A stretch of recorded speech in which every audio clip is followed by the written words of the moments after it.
নমস্কাৰ স্বাগতম জনাইছো মোৰ অন্য একটি নতুন ভিডিঅ'লৈ আপোনালোক সকলোকে আশা কৰোঁ আপোনালোক সকলো ভালেই আছে আজি ভিডিঅ'ৰ বিষয়বস্তু হৈছে চতুৰ্থ শ্ৰেণীৰ অৰ্থাৎ নতুন কিতাপৰ ইংৰাজী বিষয়ৰ লেসন নম্বৰ 1 অৰ পেজ নম্বৰ 14 ৰ পৰা আৰু যিমানখিনি আছে এই পাঠভিত্তিক আটাইখিনি এই ভিডিঅ'টোৰ জৰিয়তে আলোচনা কৰা হ'ব আৰু লগতে ইংৰাজী শব্দৰ প্ৰতিটো অসমীয়া অৰ্থসহ বুজাই দিবলৈ চেষ্টা কৰাৰ লগতে যিমানবোৰ প্ৰশ্ন আছে আটাইবোৰৰ উত্তৰসহ ধুনীয়াকৈ এখন বহীত লিখি দি বুজাই দিয়া হ'ব যদি আপোনালোকৰ এই ভিডিঅ'টো চাই ভাল লাগে তেন্তে লাইক কমেন্ট শেয়াৰ কৰিব আৰু যদি মোৰ চেনেলটোলৈ নতুনকৈ আহিছে তেতিয়াহ'লে সাবস্ক্ৰাইব কৰিবলৈ নাপাহৰিব এতিয়া আহকচোন পলম নকৰি ভিডিঅ'টো আৰম্ভ কৰোঁ আজি এতিয়া আমি এই ভিডিঅ'টোত আৰম্ভ কৰিবলৈ ওলাইছো when the forest got friendly পাঠটিৰ যিমানখিনি প্ৰশ্ন আছে আটাইবোৰৰ উত্তৰসমূহ আগৰ ভিডিঅ'টোত ধুনীয়াকৈ অসমীয়া অৰ্থসহ গোটেইখিনি ভালদৰে পাঠটি বুজাই দিয়া হৈছিলে আপোনালোকে চাই ল'ব পাৰিব ভিডিঅ'টো তেতিয়া পাঠটিত কি কথা দিয়া আছে আপোনালোকে ধুনীয়াকৈ বুজি ল'ব পাৰিব এতিয়া ইয়াতে পাঠভিত্তিক যিখিনি প্ৰশ্ন দিছে সেইখিনিৰ উত্তৰসমূহ আলোচনা কৰোঁ এতিয়া আমাক প্ৰথমতে দিছে let's read the words aloud অৰ্থাৎ ডাঙৰকৈ শব্দকেইটা আমাক পঢ়িবলৈ দিছে প্ৰথমটো দিয়া হৈছে ট্ৰাম্পেটিং এটা ট্ৰাম্পেটিং মানে হৈছে ডাঙৰকৈ কোনো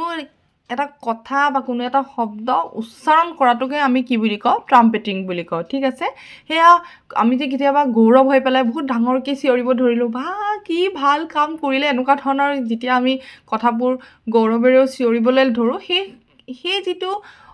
বাক্যক বুজাবলৈ হ'লে যিটো শব্দ ব্যৱহাৰ কৰা হয় সেইটোক আমি ট্ৰাম্পেটিং বুলি ক'ব পাৰোঁ ঠিক আছে স্প্লাছিং মানে হৈছে পানী ছটিওৱাৰ শব্দ ঠিক আছে পানী চিটিকি পৰিলে যিটো শব্দ হ'ব পাৰে সেইটোক আমি ইংৰাজীত স্প্লাছিং বুলি কওঁ আৰু চপিং মানে হৈছে চৰাই চিৰিকটিৰ যিটো মাত যিটো চিঞৰ সেইখিনিক আমি কি বুলি কওঁ চাৰ্পিং বুলি কওঁ এতিয়া ইয়াতে কি দিছে now look at the pictures and read the sentences below' অৰ্থাৎ আমাক এই ছবিকেইটা চাব দিছে আৰু তাৰ তলত থকা বাক্যকেইটা আমাক পঢ়িবলৈ দিছে ইয়াতে দিয়া আছে দ্য এলিফেণ্ট ইজ ট্ৰাম্পেটিং অৰ্থাৎ এলিফেণ্টে কি কৰা বুলি কৈছে যে হাতীটোৱে ট্ৰাম্পেটিং মানে কি বুজাইছে ইয়াতে যে হাতীটোৱে উচ্চ স্তৰত কাৰোবাক মাতিছে ঠিক আছে উচ্চ স্তৰত মানে তেওঁৰ যিমান ডাঙৰ মাত সেই ডাঙৰ মাতত তেওঁ কাৰোবাক কি কৰিছে বিনাইছে বা এনেকুৱা ধৰণৰ হ'ব তাৰপিছতো দিছে the elephant is flushing water আৰু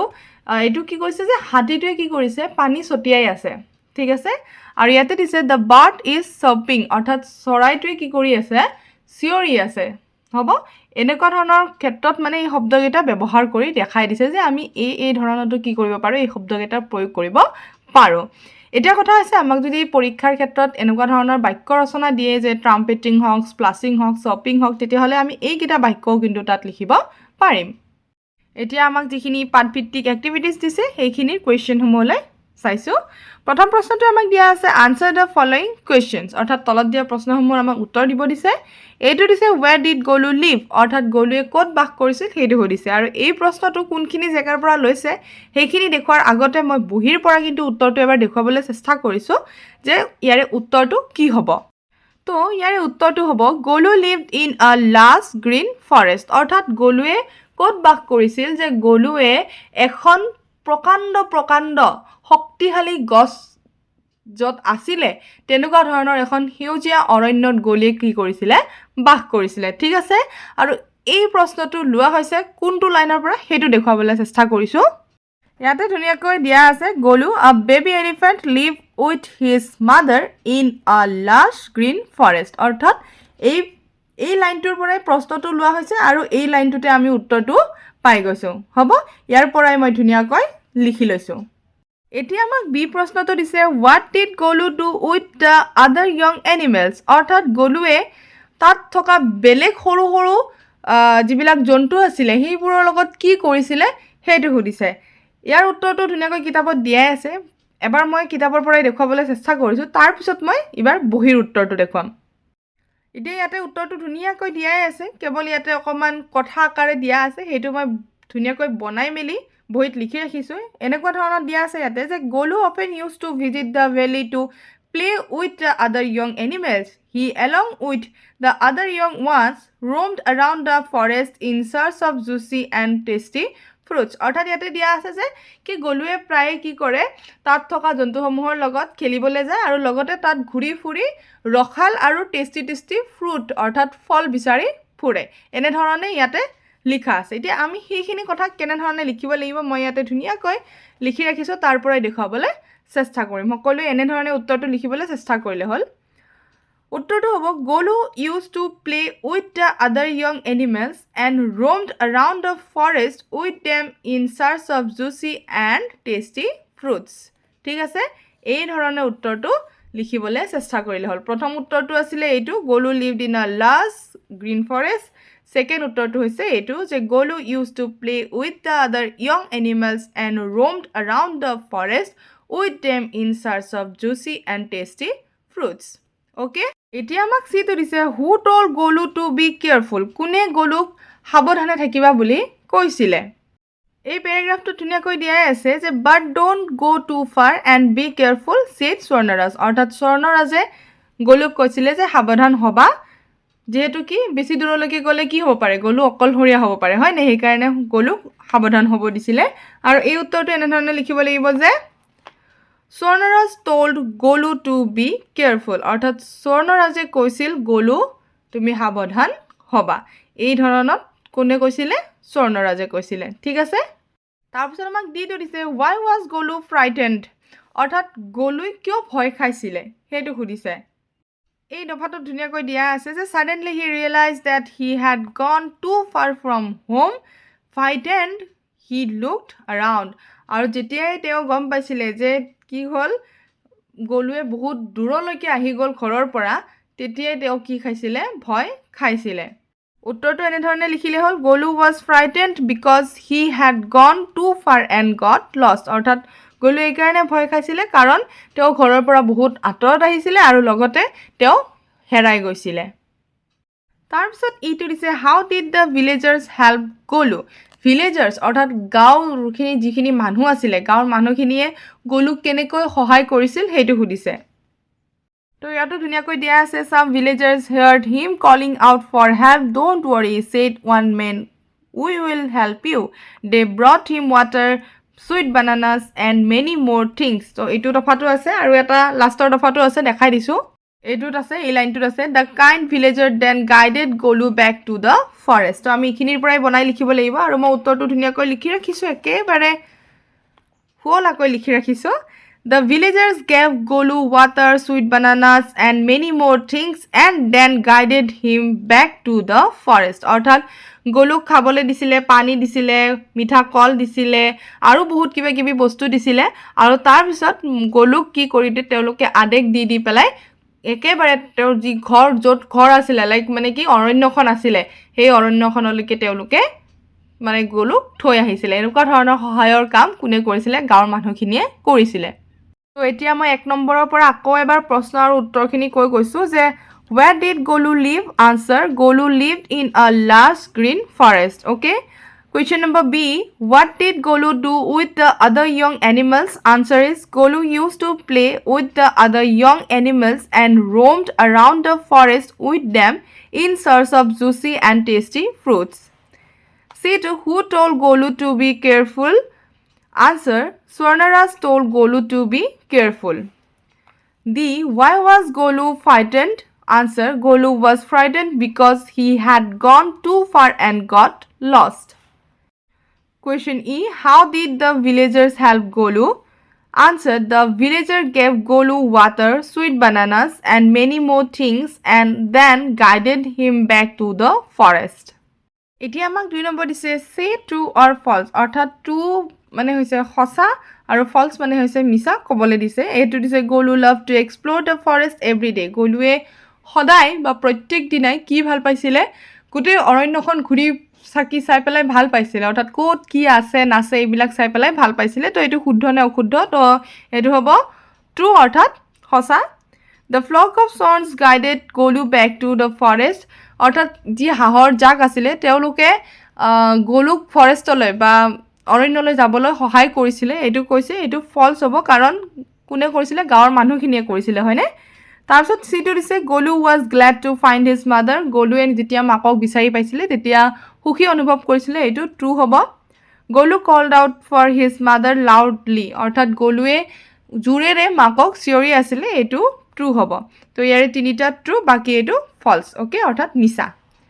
তাৰপিছত আমাক 3 নম্বৰটো কি দিছে choose the correct answer from the options অৰ্থাৎ আমাক 4টা অপশনছ দিছে তাৰে যিটো শুদ্ধ হয় সেইটো লিখিব দিছে Where did Golu often go to play with the other young animals? Golu প্ৰায়ে কলৈ যায় তেওঁৰ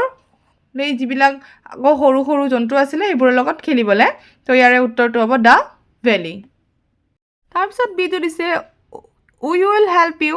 Who is you referred to here? ইয়াতে you কাক বুজাইছে যে আমি তোমাক সহায় কৰিম এই তোমাক শব্দটো কাক বুজাইছে সেইটো সুধিছে ইয়াৰে উত্তৰটো হ'ব গলো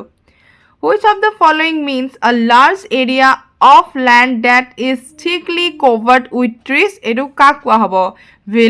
ভেলি কোৱা হ'ব নে লেকক কোৱা হ'ব নে ভিলেজক কোৱা হ'ব নে ফৰেষ্টক কোৱা হ'ব অৰ্থাৎ এখন এটা ডাঙৰ এৰিয়া য'ত কি থাকিব মাটিও থাকিব আৰু লগতে সেই মাটিবোৰ কিহেৰে ভৰ্তি হৈ থাকিব গছেৰে ভৰ্তি হৈ থাকিব তো এইটো কি হ'ব ফৰেষ্ট হ'ব ঠিক আছে অৰ্থাৎ অৰণ্য হ'ব এতিয়া আমাক 4 নম্বৰটো দিছে think and say অৰ্থাৎ ভাবা আৰু কোৱা Guess how Golu might have felt when the villager helped him. Can you think of a time when someone helped you? How did it make you feel? অৰ্থাৎ কি কৈছে যে যেতিয়া গাঁৱৰ মানুহখিনিয়ে গলুক সহায় কৰিছিলে তেতিয়া গলুৰ কেনেকুৱা ধৰণৰ অনুভৱ হৈছিলে আৰু যদি তোমাক কোনোবাই তেনেকৈ সহায় কৰে তেতিয়া তোমাৰ কি ধৰণৰ ভাৱ হ'ব সেই বিষয়টো তোমাক সোধা হৈছে এইটো যেহেতু তোমাৰ ভিত্তিত সোধা হৈছে এইটো তোমালোকে নিজে কল্পনা কৰি ল'বা যদি মোক কোনোবাই সহায় কৰে তেতিয়াহ'লে মোৰ কি অনুভূতি হ'ব সেইখিনি মই নিজে জানিম হয় তো এইটো তোমালোকৰ ওপৰত ভিত্তি কৰি প্ৰশ্নটো দিয়া গৈছে পাঁচটো দিছে you have found the word lush in the story তোমাক এই লাছ শব্দটো কাহিনীটিত বিচাৰিব দিছে the word lush is use to describe the forest Golu a baby elephant lived with his mother in a lush green forest অৰ্থাৎ এই যেটো Las শব্দ এই শব্দটোৱে অৰণ্যখনক এটা কি শব্দত ডেছক্ৰাইব কৰিছে আৰু এতিয়া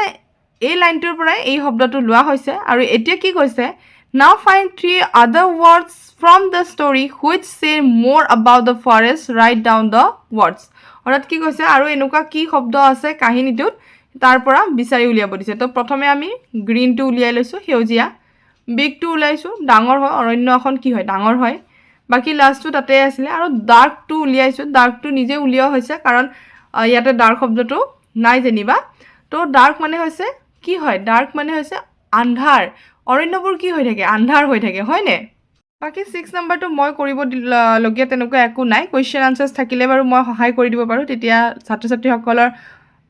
সুবিধা হয় এইখিনিত বাৰু মোৰ কৰিব লগিয়া তেনেকুৱা একো কাম নাই এতিয়া আমাক নেক্সট কি দিছে হেতু চাই লৈছো পেজ নম্বৰ 16 টো একেই কথা বিদ্যালয়ত বুজা হলে গম পোৱাই যাব কি কি কথা ইয়াতে দিয়া হৈছে তেনেকুৱা ধৰণৰ বুজাব লগিয়া বিশেষ ইয়াতে একো নাই ইয়াতে অকমান গ্ৰামাৰ ভিত্তিক কথা দিয়া হৈছে যে আমি আই ব্যৱহাৰ কৰিলেতো আমি কেনেকুৱা উচ্চাৰণ কৰে লাইক বিগ ঠিক আছে হ্ৰস্বইটো উচ্চাৰণ কৰে তো তেনে ধৰণে ডাবল ই ব্যৱহাৰ কৰিলেও কি হয় দীৰ্ঘ ই উচ্চাৰণ কৰে অৰ্থাৎ ই দুটাই উচ্চাৰণ হয় তো এনেকুৱা ধৰণৰ শব্দবিলাকৰ কথা ইয়াতে দিয়া হৈছে এই বিষয়ে বিদ্যালয়ত যেতিয়া শিক্ষক শিক্ষয়িত্ৰীয়ে বুজাব তেতিয়া সকলোৱে বুজি পাব হয় এতিয়া মই পেজ নম্বৰ 17 লৈ আহিছো 17ত অকমান ক'বলগীয়া বা বুজাবলগীয়া কথা আছে এতিয়া 8 নম্বৰটো কি দিছে let's read the following sentences তলত দিয়া বাক্যকেইটা পঢ়িবলৈ দিছে there was a beautiful valley of flowers they brought him water sweet bananas and many more things 3 to দিছে where are you going alone 4 to দিছে Swarnara said but don't go too far and be careful okay এতিয়া কথাটো হৈছে ইয়াতে did you notice this marks question mark full stop comma quotation mark in the above sentences অৰ্থাৎ আমাক কি কৈছে যে আমি এই প্ৰশ্নবোধক এয়া আমাৰ ফুল ষ্টপ অৰ্থাৎ ডট বা এইটো আমাৰ কমা আৰু নতুবা ঊৰ্ধ্ব কমা ইয়াতে কোড কেনেকৈ ব্যৱহাৰ কৰিছো হেটো আমাক কি কৰিব দিছে চাবলে দিছে আৰু ইয়াতে দিছে দিস আৰ পাংচুৱেশ্যন মাৰ্কস আৰু এইবোৰক আমি কি বুলি কওঁ পাংচুৱেশ্যন মাৰ্ক বুলি কওঁ অসমীয়াত আমি এইবোৰক জ্যোতি চিহ্ন বা আমি বিৰাম চিহ্ন বুলিও কওঁ ঠিক আছে এতিয়া আমাক কি দিছে ইয়াতে হেটো চাই লৈছো 8b now add punctuation marks to the following sentences and rewrite them অৰ্থাৎ এই খালি ঠাইসমূহত আকৌ এবাৰ লিখিব দিছে সেই জ্যোতি চিহ্নবিলাক ব্যৱহাৰ কৰি যেনে what is the color of swans তো এটুত কি বহাইছো আমি question mark বহাইছো ওকে 2 to দিছে elephants like to eat fresh sweet and ripe bananas তো freshত আমি কি দিছো কমা দিছো তাৰপিছত 3 to দিছে Golu said to the villagers ইয়াতে কমা দি পেলাই ঊৰ্ধ্ব কমা আমি আৰম্ভ কৰি লিখিছো I am হাংৰি তো ইয়াতে আমি ঊৰ্ধ্বকমা শেষ কৰিছোঁ আৰু ইংৰাজীত এই ঊৰ্ধ্বকমাটোক আমি কি বুলি কওঁ কুইটেশ্যন মাৰ্ক বুলি কওঁ তাৰপিছত 4টো দিছে the forest has small flowers comma green grass and tall trees okay তো এইকেইটা বাক্যই আকৌ আমি তলত ধুনীয়াকৈ এই ধৰণে ব্যৱহাৰ কৰি পেলাই লিখি দিলে হ'ল বাকী 9 নম্বৰটো ইয়াতে ধুনীয়াকৈ যেতিয়া বিদ্যালয়ত বুজোৱা হ'ব বুজি পাবই কি দিয়া গৈছে বেলেগ একো দিয়া নাই শব্দকেইটা পঢ়িব দিছে সেয়াই আৰু আকৌ নেক্সট পেজটোতো একেই কথা 18 নম্বৰ পেজতো একেই পঢ়িব দিছে এইখিনি বিদ্যালয়ত অলৰেডি পঢ়োৱা হৈয়ে যাব এতিয়া আমাক ইয়াতে যিখিনি প্ৰশ্ন দিয়া আছে সেইখিনিৰ উত্তৰসমূহ আমি আলোচনা কৰি লওঁ ইয়াতে অকণমান বুজাবলগীয়া আছে সেইকাৰণে মই পেজ নম্বৰ 19টো বাৰু বুজাই দিছোঁ 11টো দিছে let's read and learn bananas and apples can all be counted rice and water both can't be counted অৰ্থাৎ কি কৈছে বানানা আৰু এপলছ কল আৰু আপেল আমি কি কৰিব পাৰোঁ গণিব পাৰোঁ কিন্তু ভাত আৰু পানী আমি কি কৰিব নোৱাৰোঁ গণিব নোৱাৰোঁ ইয়াতে কৈছে notice the underlined words these are names of different things they are all common nouns now look at basket 1 and basket 2 and read the names of the things aloud অৰ্থাৎ কি কোৱা হৈছে যে ইয়াতে যিবিলাক তলত আণ্ডাৰলাইন কৰা হৈছে এইবিলাক কি বুলি কোৱা হৈছে কমন নাউন বুলি কোৱা হৈছে আৰু এতিয়া আমাক এই বাস্কেট 1 আৰু বাস্কেট 2টো আমাক চাব দিছে ইয়াতে কি কি দিয়া হৈছে the things in basket 1 can be counted ইয়াতে থকা বাস্কেটত থকা এই শব্দকেইটা আমি কি কৰিব পাৰোঁ এইকেইটা যি নাম কোৱা হৈছে এইকেইটা আমি গণিব পাৰোঁ like banana eggs apple spoon biscuit এইবিলাক আমি গণিব পাৰোঁ আৰু ইয়াতে দিছে the things in basket 2 can not be counted আৰু বাস্কেট 2ত যিবিলাক দিয়া হৈছে এইবিলাক আমি কিন্তু গণিব নোৱাৰোঁ like juice rice milk water salt etcetera এতিয়া আমাক দিছে countable nouns are things we can count some examples banana eggs examples spoon biscuit etcetera অৰ্থাৎ কি কৈছে যে যিবোৰ আমি গণিব পাৰোঁ তাক আমি কাউণ্টেবল নাউন বুলি কওঁ যেনে বানানা মানে কল কণী আপেল চামুচ বিস্কুট এইবোৰ ঠিক আছে uncountable nouns are things we cannot count some example juice rice milk water salt আৰু যিবিলাক আমি গণিব নোৱাৰোঁ তাক আমি কি বুলি কওঁ uncountable বুলি কওঁ যেনে জুচ অৰ্থাৎ পনীয় দ্ৰব্য এনেকুৱা ধৰণৰ বস্তু আমি গণিব নোৱাৰোঁ হয় ৰাইচ ভাত মিল্ক গাখীৰ ৱাটাৰ পানী সল্ট নিমখ এতিয়া আমাক নেক্সট দিছে B2 দিছে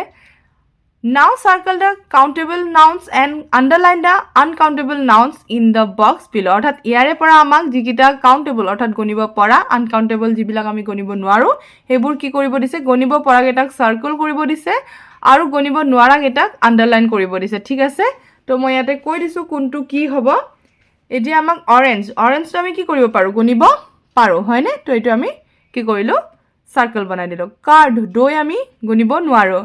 হানি গণিব নোৱাৰোঁ চুপ গণিব নোৱাৰোঁ পটেটছ আমি গণিব পাৰোঁ অৰ্থাৎ আলু আমি গণিব পাৰোঁ হয় চক্স আমি গণিব পাৰোঁ তাৰপিছত চেণ্ড মানে হৈছে মাটি আমি গণিব নোৱাৰোঁ বটল আমি গণিব পাৰোঁ ঠিক আছে তো 1 2 3 4 এই চাৰিটা আমি গণিব পাৰোঁ 1 2 3 4 এই চাৰিটা আমি গণিব নোৱাৰোঁ অ'কে এতিয়া আমাক নেক্সট কি দিছে এইটো চাইছোঁ read the paragraph and underline the common nouns then separate these common nouns into two groups countable and uncountable nouns write them down in the boxes given below one is done for you অৰ্থাৎ কি কৈছে যে ইয়াতে আমাক এটা paragraph দিছে তাতে যিবিলাক কমন নাউন দিয়া হৈছে তাক দুভাগ কৰি পেলাই কাউণ্টেবল আৰু আনকাউণ্টেবলত আমাক বিচাৰি উলিয়াব দিছে ঠিক আছে তো এতিয়া ভিলেজাৰ্ছটো হৈছে কি কাউণ্টেবল নাউনত অ'কে তাৰপিছত ভিলেজাৰ্ছৰ লগত আৰু কি হ'ব বানানাছটো কাউণ্টেবল হ'ব হয় তাৰপিছত আৰু আমি কাউণ্টেবলছত লিখিব পাৰোঁ য়েছ এপলছ লিখিব পাৰোঁ অৰেঞ্জেছ লিখিব পাৰোঁ ভেজিটেবলছ লিখিব পাৰোঁ ঠিক আছে আৰু আনকাউণ্টেবলত আমি লিখিব পাৰোঁ ৱাটাৰ তাৰপিছত আমি লিখিব পাৰোঁ ৰাইচ হেই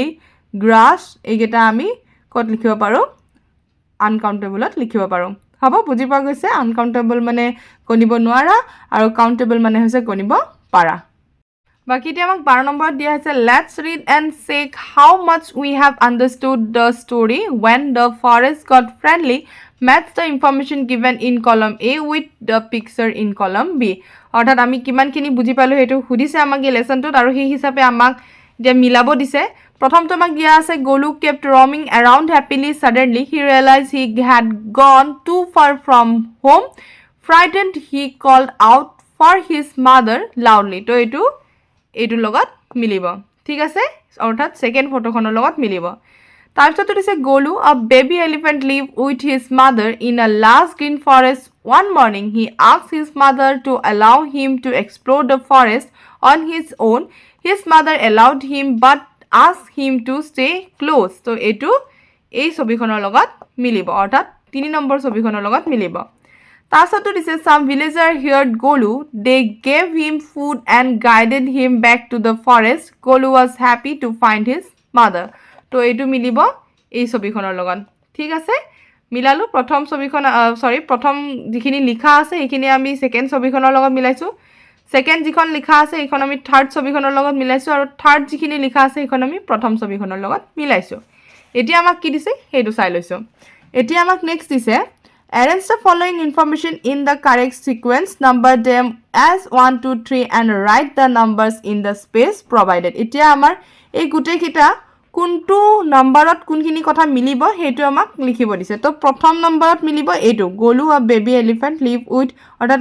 এইটোৰ পৰা আমি আৰম্ভ কৰিছো এইটো মিলিব প্ৰথম লাইনত সেকেন্ডত এইটো মিলিব আৰু থাৰ্ডত মিলিব এইটো হ'ব প্ৰথম ঘটনা ঘটিছিলে এইটো তাৰ পিছত ঘটিছিলে এইটো আৰু একদম শেষত ঘটিছিলে এইটো হ'ব এতিয়া আমাক 12টো দিছে now write the information in the correct sequence as shown below to get the beginning the middle and the end of the story also add a title on your own অৰ্থাৎ কি কৈছে যে এটা টাইটেল দিব দিছে ইয়াতে মই বাৰু টাইটেলটো দিছো গলু এণ্ড হিজ মাদাৰ বুলি দিলো যেনিবা এইটো টাইটেলটো দি পেলাই এতিয়া বিগিনিঙত মই যেটো কৈছিল অৰ্থাৎ নাম্বাৰ 1ত যেটো কৈছিল হেইটো ইয়াতে বহাব লাগিব ওকে নাম্বাৰ 2ত মই যেটো কৈছো হেইটো মিডলত বহাব লাগিব নাম্বাৰ 2 টো মিডল বুজায় নাম্বাৰ 1 টো বিগিনিং বুজায় আৰু নাম্বাৰ 3 টো এন্ড বুজায় অৰ্থাৎ হেক বুজায় অৰ্থাৎ আৰম্ভণি কোনখিনি হ'ব নাম্বাৰ 1 ৰ লাইন খিনি ঠিক আছে মাজৰ কোনখিনি হ'ব নাম্বাৰ 2 ৰ লাইন খিনি আৰু নাম্বাৰ 3 ৰ লাইন খিনিত কোনখিনি হ'ব নাম্বাৰ 3 ৰ লাইন খিনি এন্ডত অৰ্থাৎ সামৰণিত হ'ব বাকি এটো তোমালোকৰ নিজৰ কাম এইখিনি মই বুজাবলগীয়া নাই 22 নম্বৰৰ মই এইখিনি অকমান কৈ দিছো যে কালেক্টিভ নাউন অৰ্থাৎ এটাৰ লগত এটা সংযোগ হৈ থাকে যেনে হাহক আমি এজাক বুলি কওঁ হয়নে এজাক হা তাৰ পিছত এ ক্ৰাউড অফ ভিলেজাৰ্স অৰ্থাৎ গাঁৱৰ মানুহখিনিৰ ভিৰ এনেকুৱা ধৰণৰ তাৰ পিছত কলক আমি থুক বুলি কওঁ হয়নে কলৰ থুক বা কি কওঁ কলৰ থুক আৰু লগতে আমি কি বুলি কওঁ এ আখি বুলি কওঁ হয়নে এনেকুৱা ধৰণৰ তাৰ পিছত এয়া হাতীৰ জাক তাৰ পিছত আমি লাঠিৰ কি বুলি কওঁ বান্ডল বুলি কওঁ হয় তাৰ পিছত মৌমাখিৰ জাক বুলি কয় মৌমাখিৰ জাকটো আহিছে দেই তাৰ পিছত চকলেটৰ যেটো আমাৰ ডাঙৰ মানে চকলেট পিস হৈ থাকে হেতুক আমি বাৰ বুলি কওঁ হয় বাৰ তাৰ পিছত যি খেলুৱাৰ এটা টিম থাকে দল থাকে হয়নে তো খেলুৱাৰ দল বুলি কোৱা হয় বা এ টিম অফ প্লেয়াৰ্স খেলুৱাৰ টিম বুলি আমি কওঁ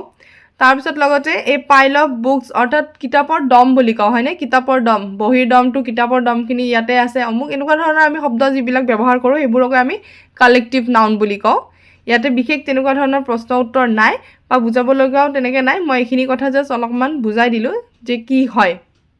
তো এতিয়া আমাক 23 নম্বৰ পেজত খালি ঠাই দিছে সেইখিনি কৰি ৰাখিছো বাৰু পূজা gave me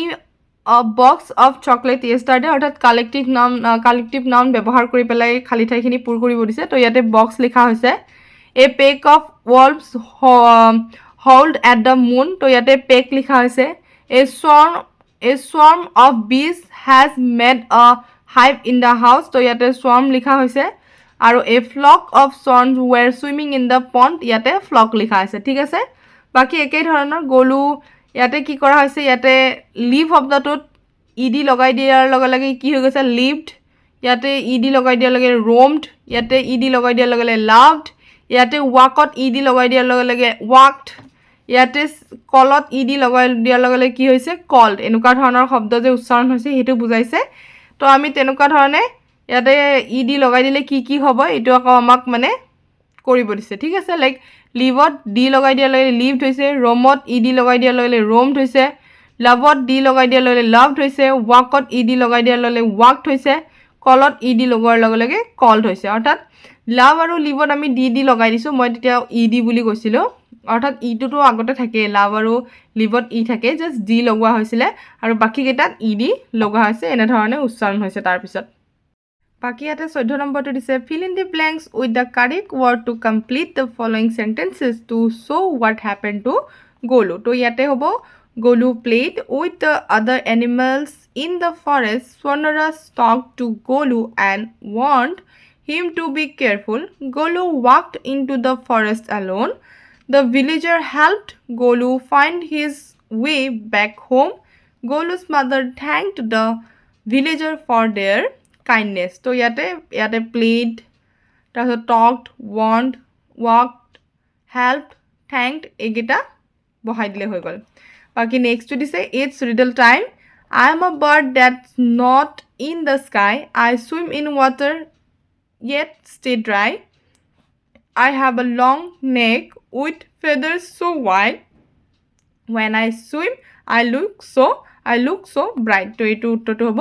swan ঠিক আছে ইয়াতে এই ধৰণে উত্তৰটো লিখি দিলে হৈ গ'ল swan বুলি লিখি দিলে হৈ গ'ল